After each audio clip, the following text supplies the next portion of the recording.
I am Shelley Blanton Stroud, and I'm a co-director of Stories on Stage. Welcome to Sacramento Stories on Stage. We have a really great cocktail hour performance for you tonight. Before we get started, let me introduce the Stories on Stage team. So first of all, co-director Dorothy Rice. Dorothy, would you say hello? See you pop up. Hi, everyone. Thanks for tuning in. Good to see you. Hi, Dorothy. Next, let's see casting director Jessica Lasky. Hello, everyone. Thanks for tuning in. Hi, Jessica. And now, last but not least, former director and current board member Sue Statt. Hi, everyone. Thanks for joining us, and nice to see your smiling faces or your lovely names. Well, we're super excited to have Elizabeth with us, and I'm excited to introduce Elizabeth Gonzalez James, whose bio coincidentally was used as an example of how to construct a great author bio at a writers conference I just got back from. So that was kind of cool, knowing that you would be with us here. Before becoming a writer, Elizabeth was a waitress, a pollster, an Avon lady, and an opera singer. Her stories and essays have appeared in the Idaho Review, the Rumpus, Story South, Pank, and elsewhere, and have received numerous Pushcart Prize and Best of the Net nominations. She's an alum of the Breadloaf Writers Conference, the Tin House Writers Workshop, and Lit Camp. In 2021, she's now a regular contributor to the Plowshares blog.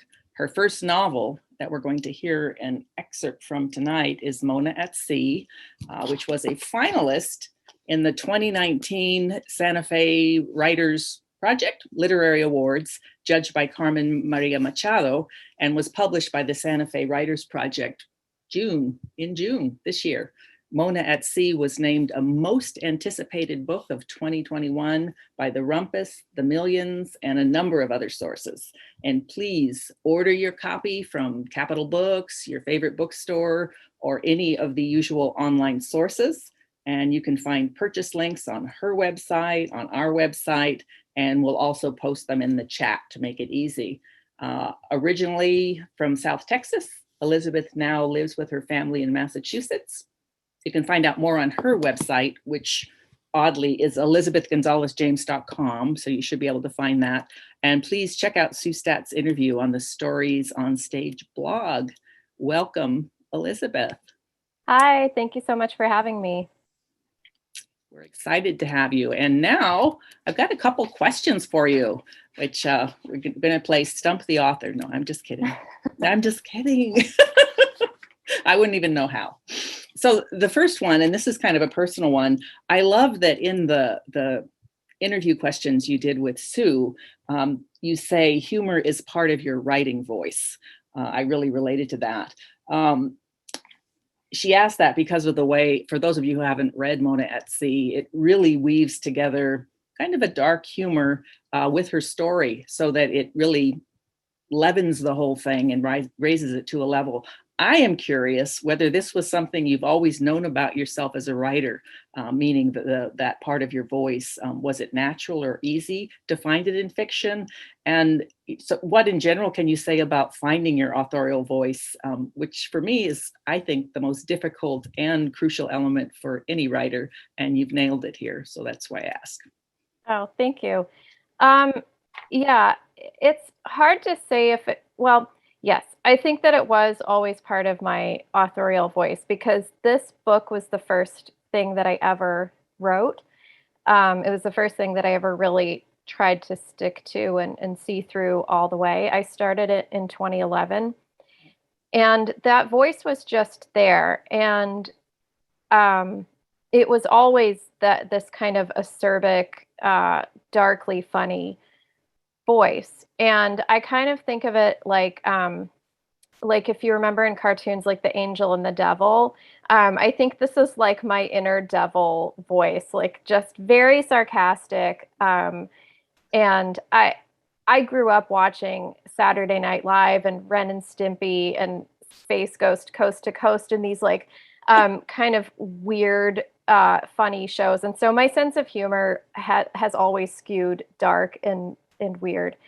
And And so when I started writing it, I think that was just the personality that just came out. And as far as finding your authorial voice, I think that unfortunately, I believe the answer is a lot of reading and a lot of writing, just a lot of butt and chair time, a lot of practice. Um, like I said, this is the voice that came out, but of course, it came out and then it had to be refined over draft after draft after draft. And there was a lot of the story that meandered. I originally had like 100 pages of backstory the first time I wrote it, and I had one digression where I was talking about the melamine scandal in China. I had another digression that was like a whole chapter about knitting, just complete nonsense. And over the years, and it was years and years and years, finally what got distilled was that she was angry about being unemployed and a host of other things. And so that voice spoke to that. And I think using inflection, using diction, speaking plainly, I think these are all good ways that writers can try to hone voice and try to develop their own voice. But yeah, it's just a lot of butt and chair time and a lot of reading. Yeah, well, thank you for that. I'd love to talk to you more about it sometime. It's been a real challenge for me, so I appreciate your perspective on that. Oh, thank also, you. I mean, if the stuff you wrote about melamine and knitting is in her voice, it's probably hilarious. You'll have to put that in something else, like an essay or something. I really love the cover. I think it's pretty unique. When I first saw it, I was like, is it surreal? Is it magical? What is this book? So you kind of open the book with a sense of wonder or mystery about what it's going to be, even knowing it's a novel, but you don't know, that means so many things. I wondered what your involvement was in designing this, whether it was hard to come up with, just kind of what the story is on this unique illustration. Yeah, I love talking about the cover. So you asked me my favorite question. Good. Yes, my friend and neighbor, Cynthia Warren, who is an amazing Oakland-based graphic designer. She does all the hand lettering and stuff for Chez Panisse and a number of other companies. I asked her to design the cover, and I really wanted it to evoke Mexican loteria cards, or Mexican bingo cards, as they're also known. I'm Mexican American. My character's Mexican American. I grew up in South Texas. She's in Tucson. They're iconic in the American Southwest, in the Mexican American community. Everybody knows what they look like. And Cynthia, who designed it, she has traveled extensively in Mexico. And as soon as I said loteria cards, she was like, oh my God, yes, I can do this. So she hand drew it. She created a font based on hand lettered Mexican signs from the 1930s. It was incredible. And even the color of Mona's cap and gown is like the exact Pantone red and blue of the University of Arizona. Oh, wow. But yeah, she just did such an incredible job. And Lit Hub actually named it one of the best book covers of June, I think it was. Yeah. Yeah, I'm not surprised. It's very cool. And thank you. I had no idea about the loteria angle. I didn't, I was really little when I lived in Mexico for a while, so I don't remember that. But very cool story. Very cool. Thank you for that. I wondered if you've been surprised by the tremendous positive response you've had to Mona at Sea. It sounds like you've worked on it for a long time, and how it has been for you keeping up with the attention and demands of launching a book while balancing the rest of your life. What's that like? I've been really surprised because it's a small press book. It's a weird, dark book. And it kind of got marketed a little bit as a beach read, and I'm like, you could read it on the beach. Because of the water? I wouldn't say it's a beach read per se, but sure, if you're weird like me, maybe, I was on the beach Wednesday reading Love in the Time of Cholera. So to me, that's a beach read, but I'm not your average person. Anyway, so yes, I was surprised. I've been so grateful and so overwhelmed with just like how kind readers have been and how generous.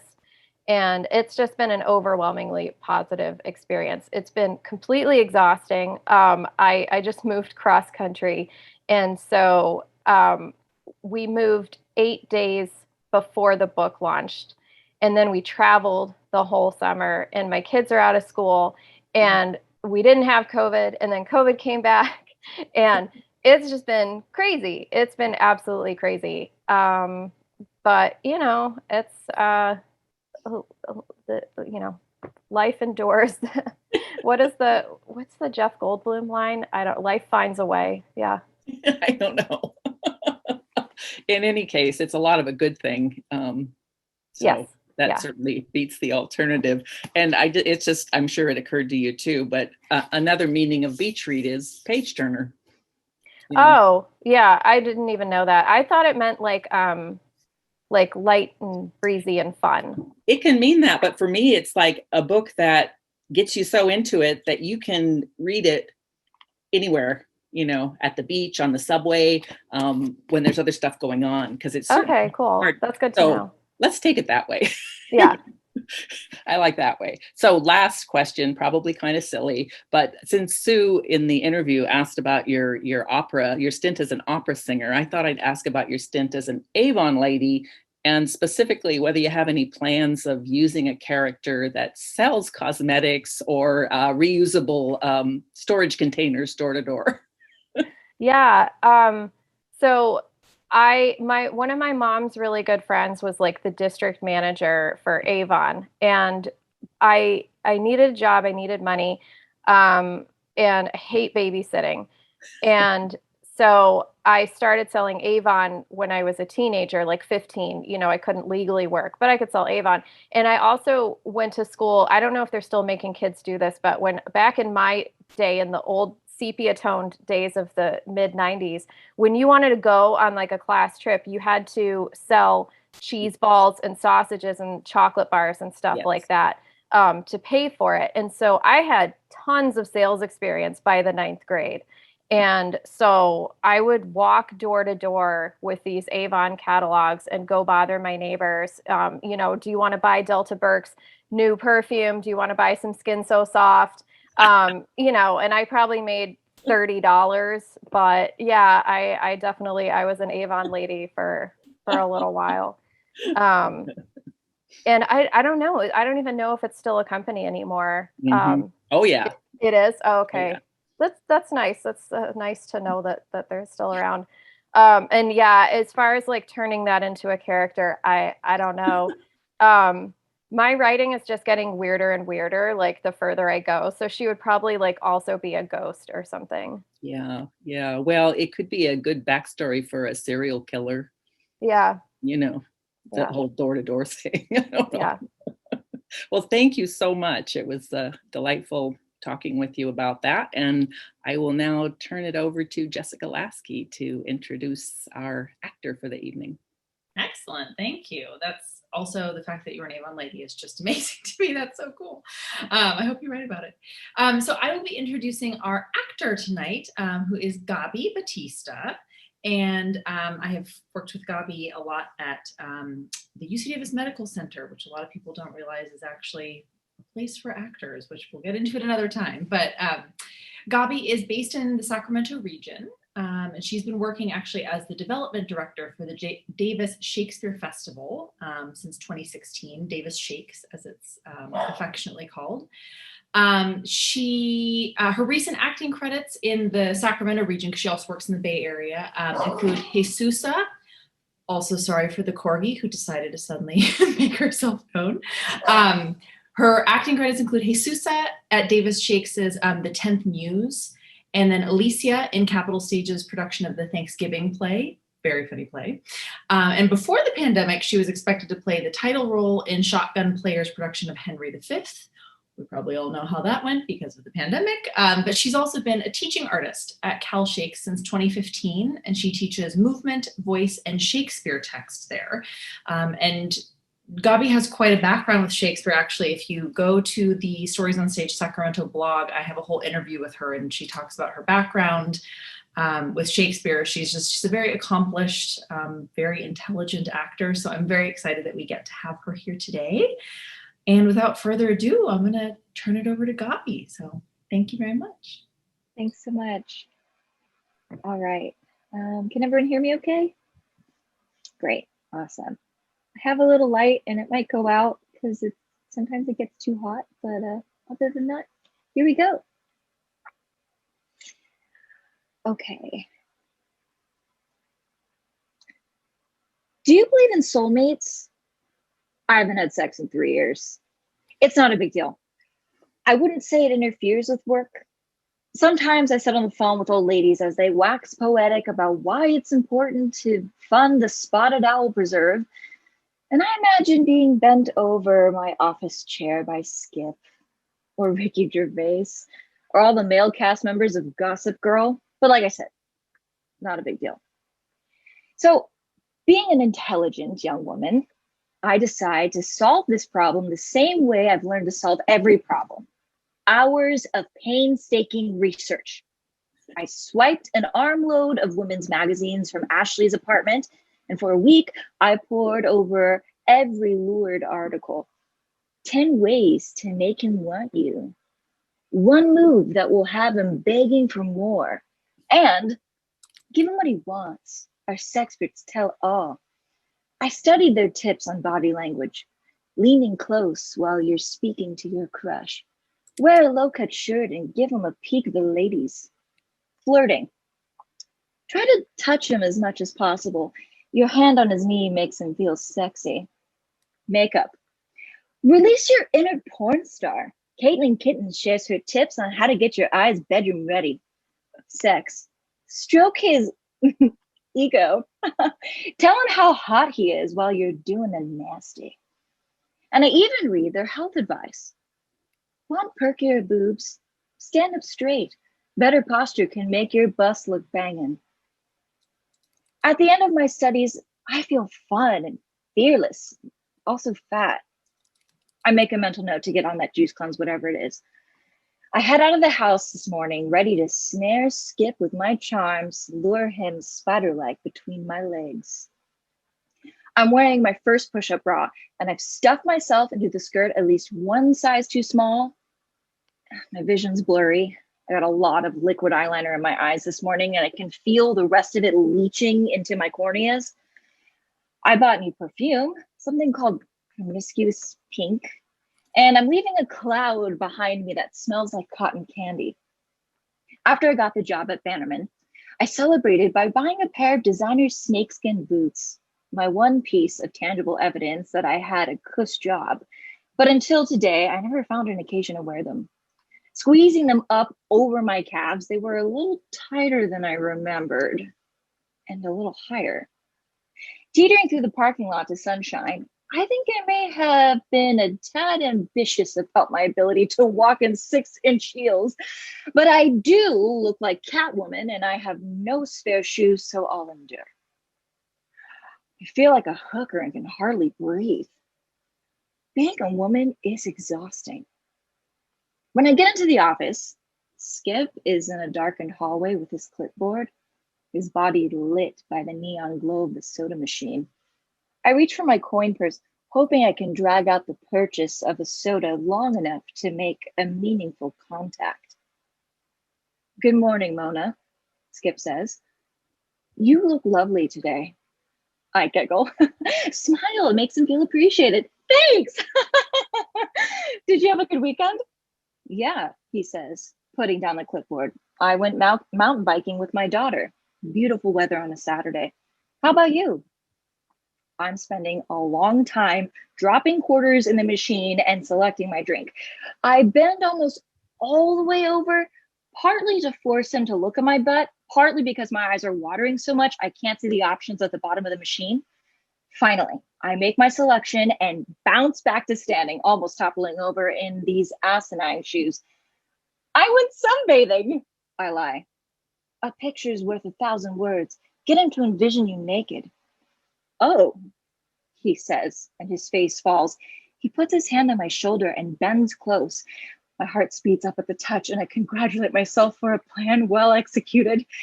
Yes, I would make out with you in the parking lot. You shouldn't go sunbathing, he says. Skin cancer is terrible. Now it's my face that falls as he walks away. He takes several steps before turning around to ask me, do you smell cotton candy? I'm not getting any better at using liquid eyeliner. Today, it looks like I've smeared my eyes with crude oil. I got blisters on all of my 10 toes, and I've lost feeling on the left side of my body from being pressed into clothes that are too small. I soldier on. However, determined to get a date, even if I have to reverse the progress of feminism in the process. I spent the week inventing excuses to go into Skip's office. I came in so many times to ask about timesheets, he must think I'm slow. And by Friday, I can't find any more. I tried leaning on the desk, dropping pens on the floor, touching his arm while I spoke, complimenting his eyes. I'm now pretty sure he didn't know the meaning of the word azure, but nothing sparked a definite response. It was always the same genial demeanor, the same is he flirting with me or isn't he ambiguity. Maybe my mother is right. Women would rule the world if they didn't spend so much time parsing conversations with attractive men for hidden meetings. Maybe when he pokes his head into the cubicle this morning to tell me that there are bagels in the conference room, he's just trying to tell me someone brought breakfast. I slouch into the room, nodding politely to the others as I grab a bagel. People are milling, so I nibble my food and watch. Skip's got one hand against the wall, chatting with Nadine. Her pentagram necklace now joined by earrings shaped like howling coyotes. She says something that makes him laugh. He falls against her for dramatic effect, and I realize beyond a doubt he's not interested in me. And I've spent the week chasing a phantom. He's a close talker, you utter twit. He's a friendly guy who enjoys speaking to people, and I'm so unused to niceness, I mistook it for romantic attraction. I walk back to my cubicle, doing a mental facepalm and work through lunch, now self-conscious about my revealing outfit. Late in the afternoon, I go to the soda machine, relieved to find the hallway empty when I get there. I just swallowed my first bubble sweet first sip when Skip rounds the corner and heads my way. On reflex, I pull up my neckline of my shirt and feel foolish. I'm glad I caught you, he says and looks over his shoulder. I wanted to ask you something, and I brace myself for what is sure to be a request that I put in overtime. What are you doing tomorrow night? I don't know, I say. Well, I wanted to know if you'd like to have dinner with me. My heart stops. The magazines were right. Yeah, I'm free, I say with a non-committal shrug. Dinner sounds fun. Thanks. Tremendous, he says. Do you like steak? There's a place you're gonna love. Pick you up at 7? Awesome, I say. 7. Great. I'm back in my cubicle and have completed a victory lap around my desk chair when I remember the big scarlet flaw in all this.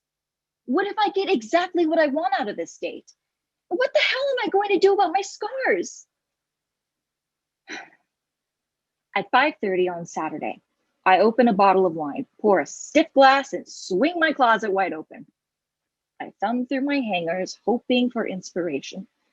I pull out a cornflower blue dress with some rouging up the sides, and it looks too late 90s homecoming dance.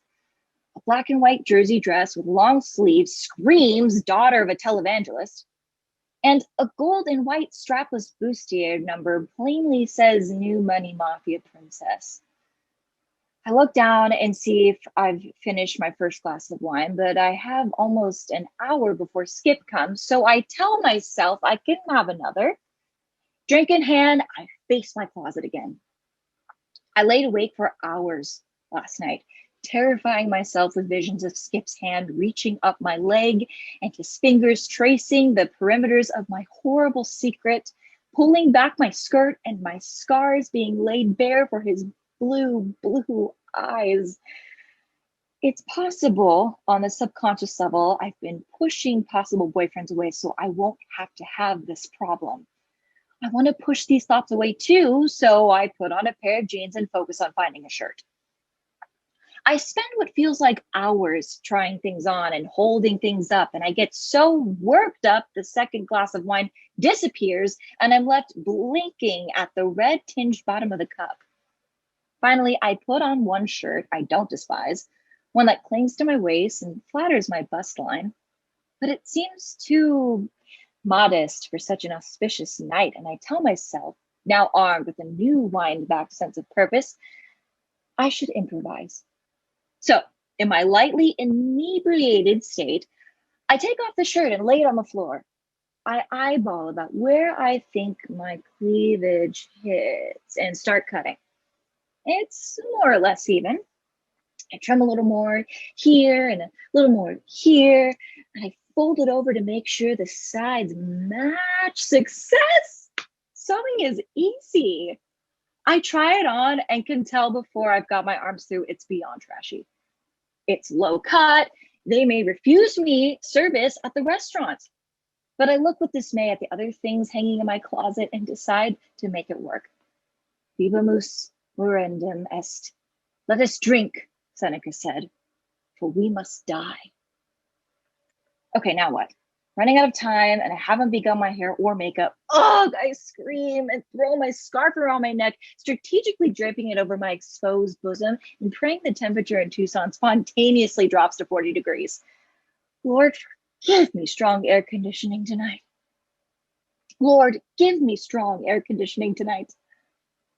The wine bottle is sitting on the bathroom counter when I start pulling makeup out of the drawers. Fuck it, I think, and pour another. When I've put on enough eyeliner that I look like a very tired panda, my phone rings and it's Skip telling me he's 5 minutes away. Crap!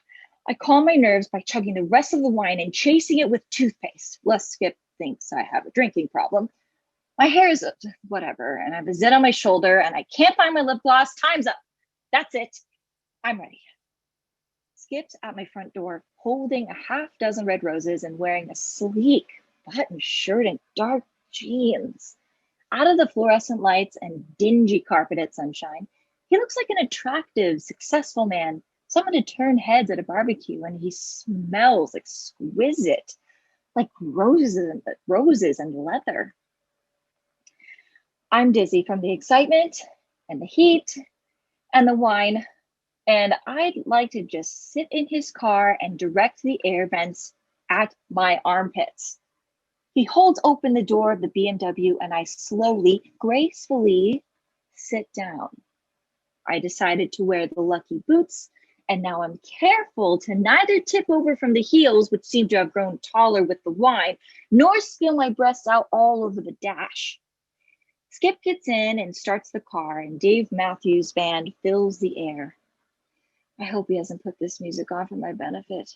Dave Matthews is what would happen if beer pong became a person. The steakhouse Skip has chosen is in an upscale shopping center, and everything inside feels like a corporate facade. It all looks nice. The Art Deco chairs and the calla lilies of the soft, recessed lighting, but there's an unspoken meanness, a frugality of character penetrating everything from the bleached tablecloths to the frozen smiles on the servers. Skip orders our cocktails, vodka tonic for him, vodka cranberry for me, and I try to loosen up and enjoy being young, desired, and out on the town. Do you want to take off your scarf? He asks. No, I say, a little too loud, and adjust it without sneaking too many looks down my shirt. You look beautiful tonight, he says.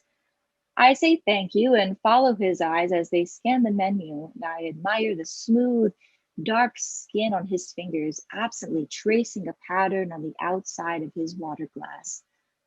I think his nails are manicured. This relationship could work. The bread comes in and I cram it in, trying to soak up the wine and the vodka sloshing around in my bloodstream. I recall reading that men don't like it when women eat too much on a date, but I decide Skip would be more grossed out by my barf in his dinner salad.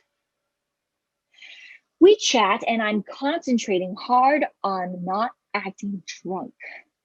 I keep my voice measured. I fold my hands in my lap. I keep my bathroom breaks to a minimum lest I stumble in my heels and embarrass us both. There's no reason to tell him I drank a whole bottle of wine before coming out. He might be alarmed. Other things I leave out: cutting and assorted compulsive behaviors, the fact that most of my pajamas have cats on them, my parents' impending divorce, and my ability to recite the first 100 lines of Aeneid in perfect Latin. I've said so little, in fact, about who I really am. I'm starting to understand why people say dating is hard. I'd rather stay celibate than admit any of that stuff to someone I'm trying to sleep with. We finished dinner, and as I'm now filled with 12 ounces of porter and a baked potato, my reeling drunkenness has dulled to a pleasant buzz. I agree to go to a club. I've never been to a club. We get inside and I'm frozen in the door, paralyzed in sensory overload. Between the postmodern light sculptures snaking the walls at the 30-foot high projections of anime characters pulsing to the music, and the 7-foot-tall girls with breasts so perky they practically boing out of their necks, I can hardly believe I'm still in Tucson. I totter over to a plastic couch and sit while Skip orders drinks. Screwdriver, he says, handing me a glass. Let's toast, he says, to a perfect first date. I take a sip and decide to be bold. I lean over to wrap my arms around his neck and kiss him. But I misjudge my distance and fall against him, spilling some of my drink down his back. He jumps and I straighten, embarrassed but undeterred. Why don't we dance? He asks, sponging off his back, and I agree, eager for some other opportunity to kiss. But like Leonidas betrayed Thermopylae, circumstances on the floor are not to my advantage. My feet are treasonous in their leather casings, swollen and feeling as though they're through by metal spikes. Two short girls keep bumping into me, and worst of all, Skip is a dancer beyond all expectation. I don't think I'm bad at dancing. I've faked my way through plenty of weddings, but I've seen enough televised dancing competitions to know when someone has real talent. Skip is graceful, confident, and sexy.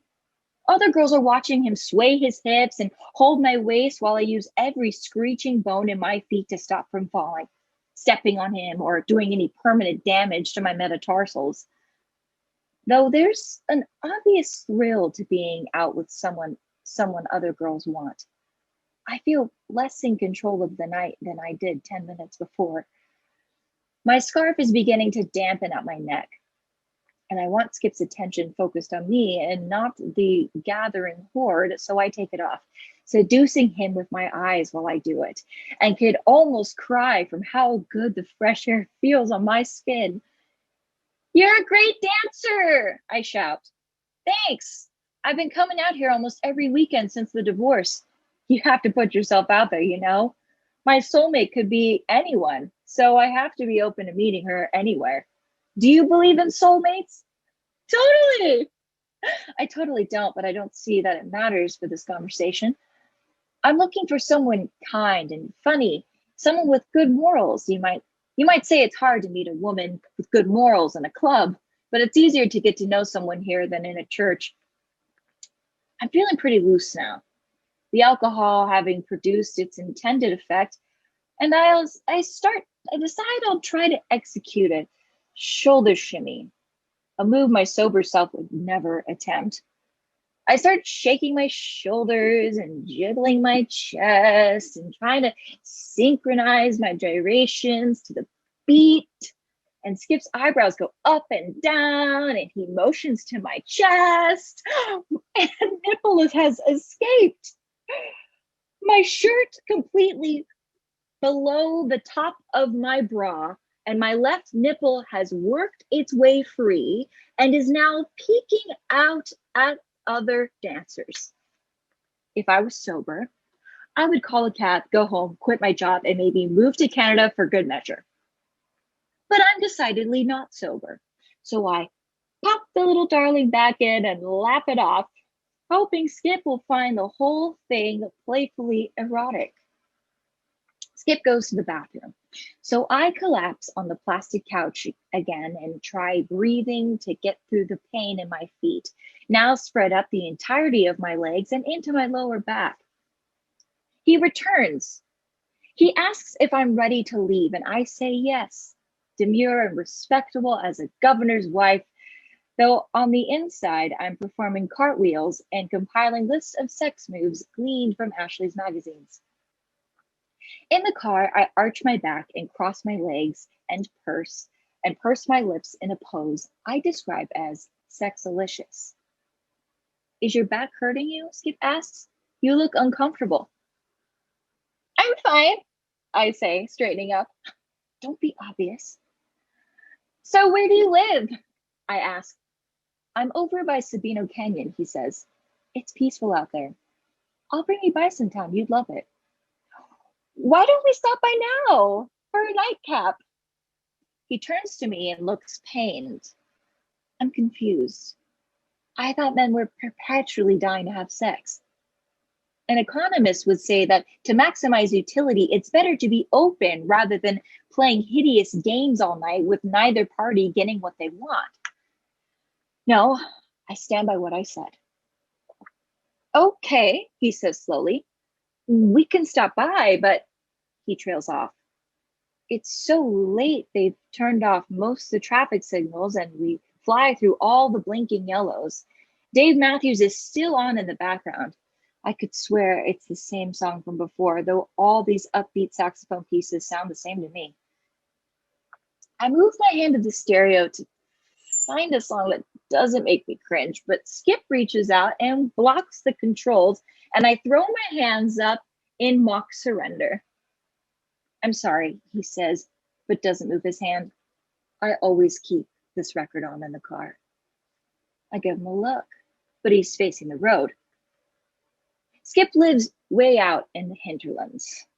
I see a lot of for sale signs as we approach. His subdivision must have been one of the last ones built during the housing boom. We pull up to a sprawling ranch on the edge of civilization, and I'm relieved to see old Skipper is doing quite well for himself. The house is immaculate and appointed in the southwestern decor inherent to most Arizonian homes.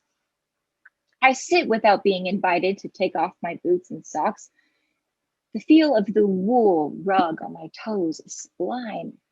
I want to dig my feet in the rough fibers, massaging out the sweat and tension and blisters built up over the last 5 hours, but I satisfy myself with furtive swipes of the balls of my feet over the low pile surface. I never get off this couch. I accept another cocktail and a coaster and wait for things to get steamy. I wait a long time. Skip excuses himself and disappears into the back of the house, and I spend 10 minutes on the couch watching the fronds of a potted palm flutter in the breeze of the air conditioner. I'm in so much pain, I'm pretty sure I can no longer walk without assistance. I may spend the night just to avoid having to stand again. When Skip returns, he apologizes, gives no explanation for his absence, and sits down next to me. For a few minutes, the only sound comes from the ice clinking in our glasses as we sip, desperate for something to fill the silence. I know I should make the first move. Make him feel desired, but I'm reluctant. Now afraid I can't go through with the deed that I don't even want to. I clear my throat. about to ask him the provenance of a large painting above the mantle of a shirtless cowboy about to lasso a bull when he puts his hand on my knee and leans in for a kiss. It's a strange practice, kissing. The exchange of body fluids results in a flood of oxytocin chemically binding you to your partner. Each tongue thrust and caress urges you closer to nature's goal of propagation, every strand of DNA in your body screaming at you to tear your clothes off and get busy. And yet, kissing Skip feels empty. Like making out the back of my own hand when I was 13. That's not to say there's no sensation. His hands are soft as he sweeps them across the small of my back and runs them up through my hair. A cascade of chills crashes down my skin. Every nerve ending is electrified by the touch of his hands and his mouth on my neck, my ear, and my chest. But still, despite all the magazine propaganda about how much I should be enjoying casual sex, about seizing the world by the testicles, here on this couch, making out with my boss, I feel silly and alone and afraid. Skip's hand is on my thigh, and through my jeans, I can feel my scars pulsing. A telltale heart beating a confession through stretched denim. My heart rate quickens and I start to sweat, and Skip's oblivious, no doubt sure I'm lightly panting with sexual desire. Our shirts come off. We lie back on the couch and the cold leather is welcome against my clammy skin. Fortunately, Skip isn't enthusiastic about eye contact. Otherwise, I fear he'd see the machinations at work in my head as I try to plot a way off this couch. I could fall off, I think, and kill the mood with clumsiness. I jerk sideways a bit to see it rolling over as an option. But Skip is spread starfish across me. I could say I have to bark. I've been drinking all night. It's totally plausible. But if sensing my thoughts, Skip initiates a prolonged kiss that prevents normal breathing, much less talking. I'm really panicking now. He's going to see my scars and be so horrified he'll pour bleach in his eyes and then burn the couch we're lying on to rid myself of my very DNA. And worse, he'll fire me. My last effort, I think, is to be so bad at making out that he aborts the whole endeavor. I tug on his chest hair. He winces, but continues sucking on my neck. I start to hum the Star Spangled Banner, but instead of pulling back and asking me why I'm suddenly patriotic, he hums along.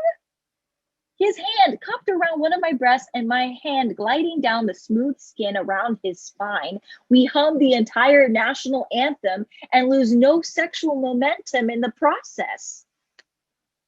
I've given up trying to fight the inevitable. I am repulsive, and public scorn is the only punishment befitting my crime. I undo the top button of my jeans, ready to face the most awkward 5 minutes of my life, when Skip pulls away and sits up.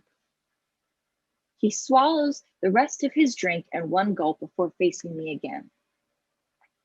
I'm sorry, he says, looking down at his hands. I'm not comfortable doing this. You're beautiful. And he takes my hand in his and tries to force a smile. I'm just not. He clears his throat and tries again. I'm not a. I pull on my shirt, thanking God for my reprieve, and decide to save Skip the embarrassment and finish his sentence for him. You don't want to date a coworker, I say. And I hold his hand and smile to show him I'm not disappointed, pretending the reason is that I too value our relative positions at the phone bank enough to not jeopardize them for one night of tawdry sex. He'll never know I'm doing internal backflips. However much I may have wanted sex, I cannot thank him enough for not letting me actually go through with it. I think it's for the best, I say. He sighs and gives me a genuine smile now. Shoes in hand and trying not to grin, I follow Skip to his car. As I get in, he takes one of my boots by the heels and asks, "Are these Dolce & Gabbana?"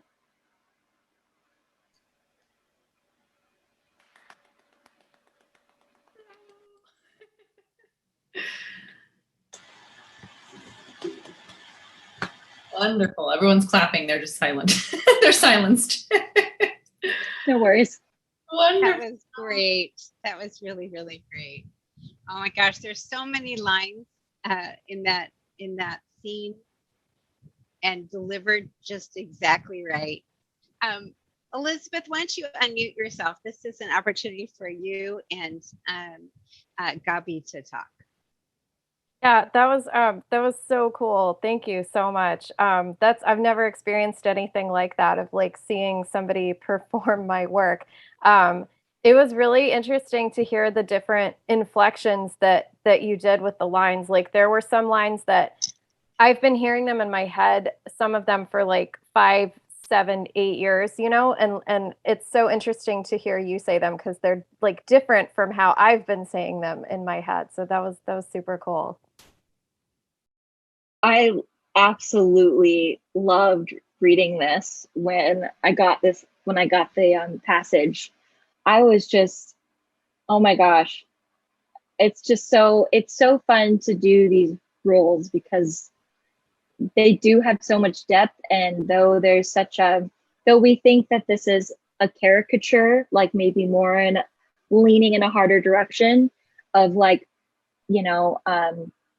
someone we all know maybe in a movie or in a play, it is the most relatable stuff ever. Like this is stuff women go through all the time and we can't even lie about it. Like it is so real and poignant.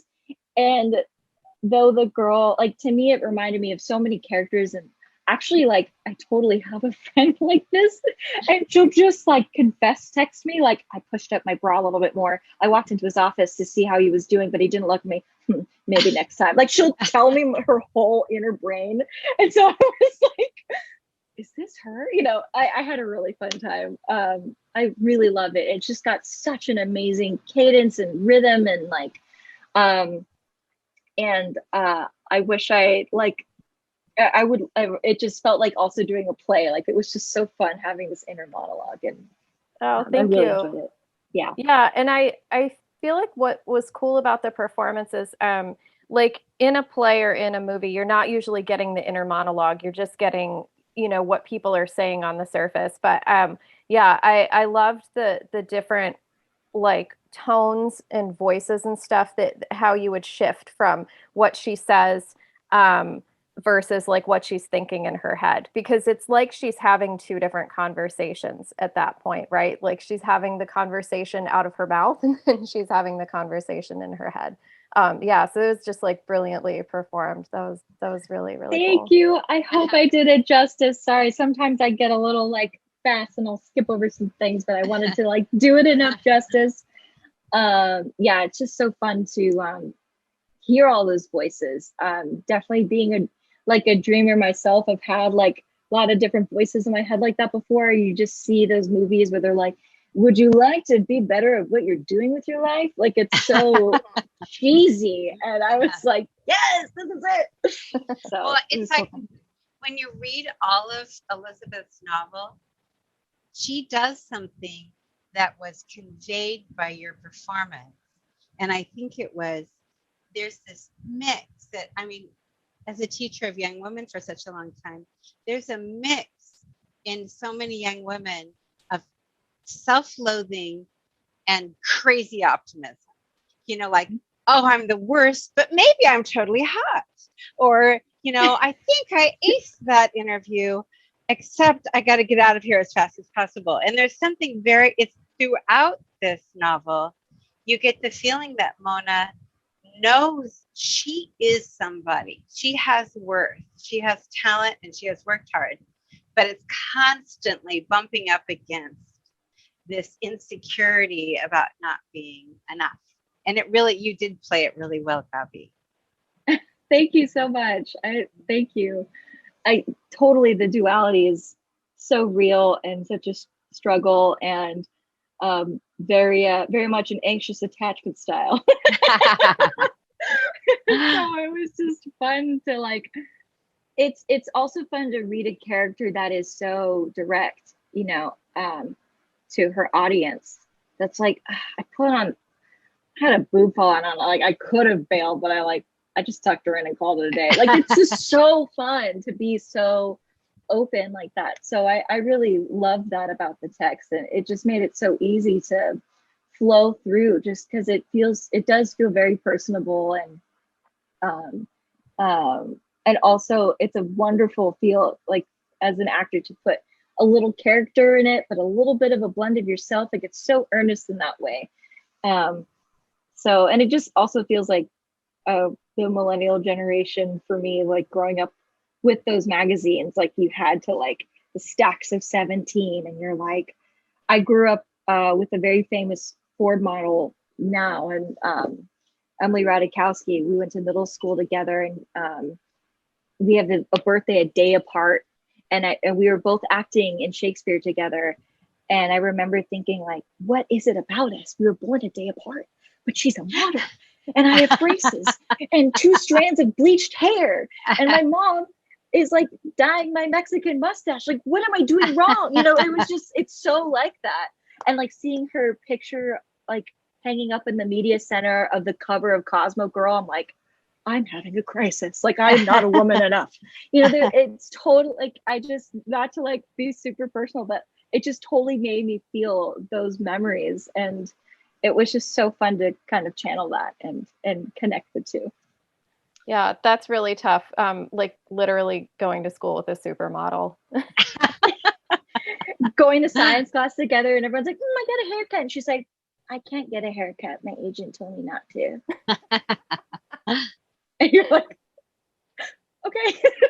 It was interesting for sure. That is amazing. I have a technical question. When you're rehearsing, because I haven't done theater since high school theater, and I never took it that seriously, but when you're reading a script, how many times will you read a line, and in how many different ways will you read it until it sounds right to your ear? I think it depends. But I try to give it 2 or 3 times over. I try to read it over once to get a wash and just observe it as an audience member. And then when I go back into it, I'll flow through it. And I think it's a balance of not overthinking it, but also having enough to get some context in there. So, I try to do it 3 times, 4 times. If I'm really not understanding it, then I'll kind of go back and put it in context. But I try to just get it enough times until I understand what's going on. And then I can then I can connect this character and put this twinge to it and make this voice. And okay, that's how that tracks. And I kind of try to see how everything tracks on a technical level. Yeah, I have such an appreciation for what actors can do with their voices and with their face muscles. It's something that I've really observed in the last few years. Bill Hader is the first person who comes to mind. Just how he can move one muscle in his face, and it just changes everything. It changes the whole tone of the entire screen. It's incredible. It's just magic. I have no idea how you guys do it, but yeah, I'm so fascinated by how a person can inhabit a character, because I can do it, but I'm not doing anything. It's all happening in my mind, but you guys are the character. So it's really cool. That's great. I would like, if it's possible, to give our guests a chance to ask a question if they'd like. So if you have a question or a comment, you can put it in the chat, or else you can unmute yourself now to ask before we're all finished. you want to unpin too, Shelley, so that people Oh, will sure. hear them?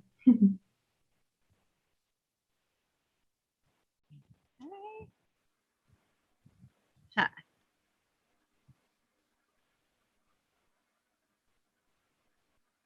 All right. Any questions? Dorothy, would you like to get us started? You are off the mute. I'm off the mute. Yeah. That last line about the was it the Dolce Gabbanas or whatever the boots are?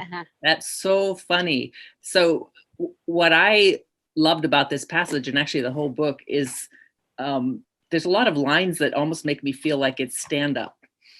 You know, like she delivers it. Her thoughts are zingers that, bust you up.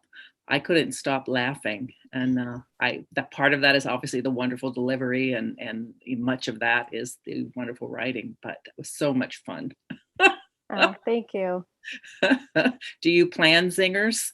There were a few, this goes back to voice. Like, I think that voice on the page somehow happens in the ear. I wrote about this, didn't I, in the questionnaire, in the blog thing? Yeah.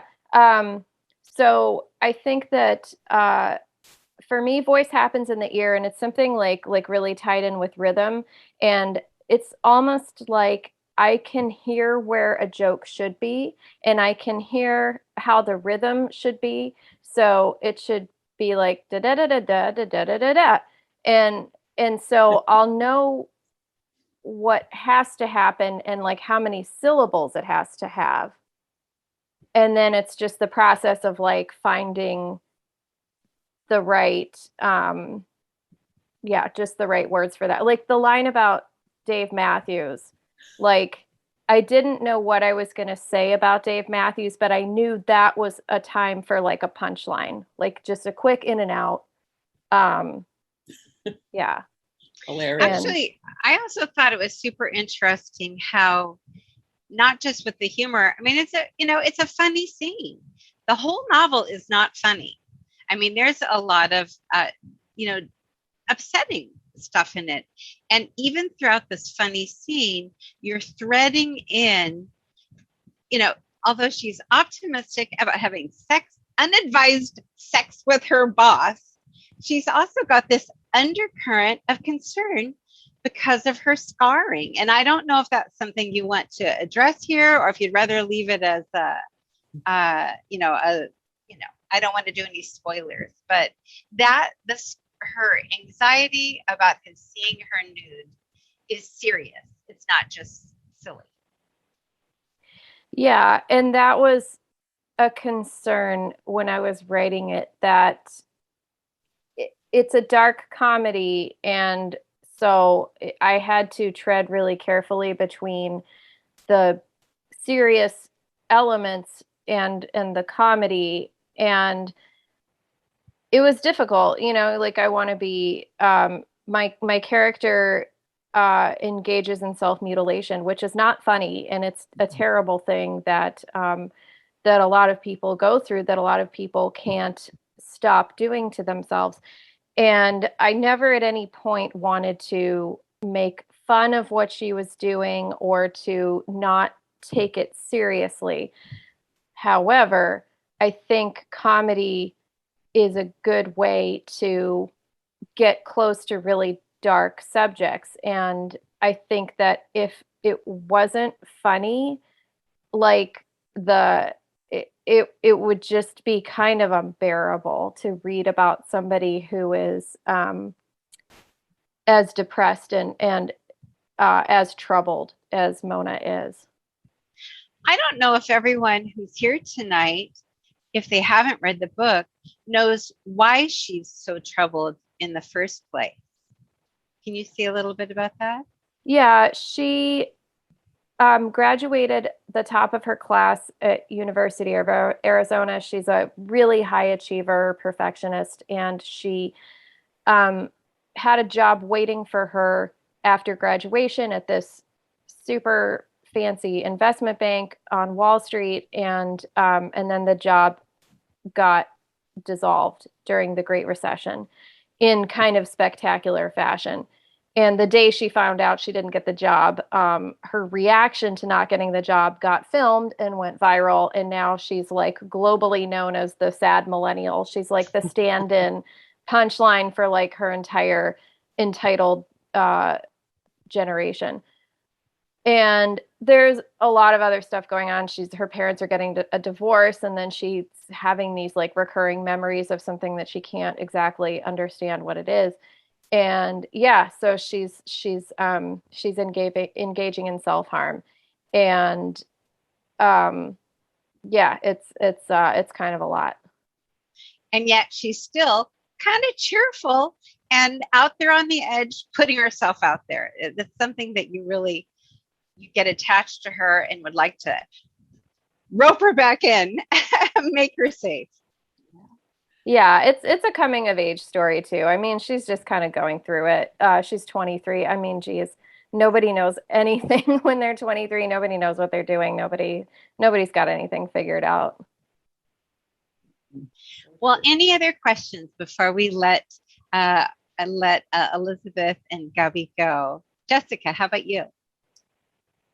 I was actually just going to say, as you were talking, Elizabeth, about the idea of the comedy allowing you to get closer to dark subjects, I think also the fact that Mona is allowed to be a complex person because her entire identity is not just the girl who self-harms. The idea that you have this variety of emotions that you go through, even in a single moment, a day, that you're not always just the same person moment by moment. And I think Gabby also really captured that, the fact that she went through so many different emotions, so many different thoughts running through her head all at the same moment, that is part of what captured the realism of being inside your own head when you're freaking out or just trying to get through your day, that makes her really relatable because, you know, whether or not we ourselves have Mona's exact experiences, that actually doesn't matter as much. As the reader, you're going to put your own experiences into it, whether they match exactly. So I think just her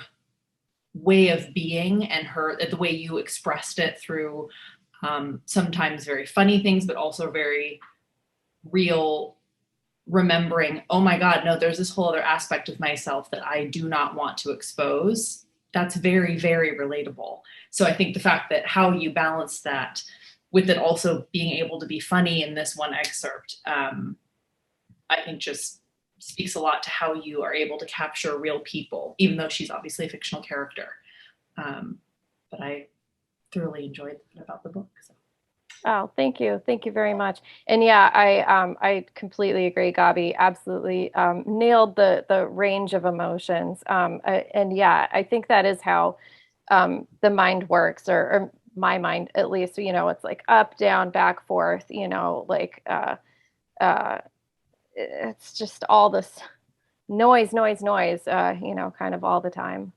Yeah, the noise. It was with what Jessica was saying, and you were responding to it. Kind of made me think too that in this whole novel, you've got the situation where Mona, she's a 23-year-old woman, but she's also, a millennial. And I love that this question about how much to reveal.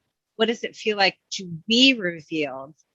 You know, it starts with that sad millennial viral video of her worst day in her life.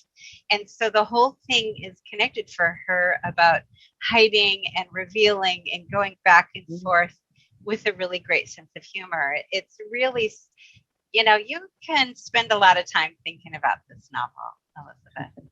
Oh, thank you. Yeah,